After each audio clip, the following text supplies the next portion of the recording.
Nakatakdang talakhayin ng Israeli Security Cabinet ngayong araw ang posibleng pagpapatupad ng pansamantalang tigil putukan sa Lebanon. Ito ay matapos ang kauna-unahang direktang pag-uusap ng dalawang bansa sa loob ng mahigit 3 dekada na ginanap sa Washington sa pangunguna ni US Secretary of State Marco Rubio na tumatayong mediator sa negosasyon. Ngunit sa kabila nito, patuloy ang labanan sa ground.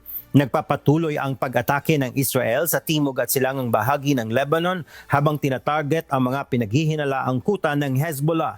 Gumanti naman ng Hezbollah sa pamamagitan ng mga rocket attack sa hilagang Israel na nagdulot ng mga pinsala sa mga ari-arian. Patuloy rin ang ground operations ng Israeli troops at pinalilikas ang mga residente sa mga apektadong lugar. Samantala, kasabay ng pagtindi ng tensyon ay ang paglala ng humanitarian crisis sa Lebanon. Mahigit 2,000 na ang nasawi sa patuloy na sigalot, kabilang mga kababaihan at mga bata, habang mahigit 1 milyong individual ang lumikas.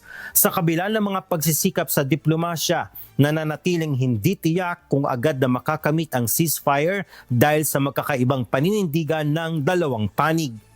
Jovic Bermas, humahataw sa Balita Ngayon.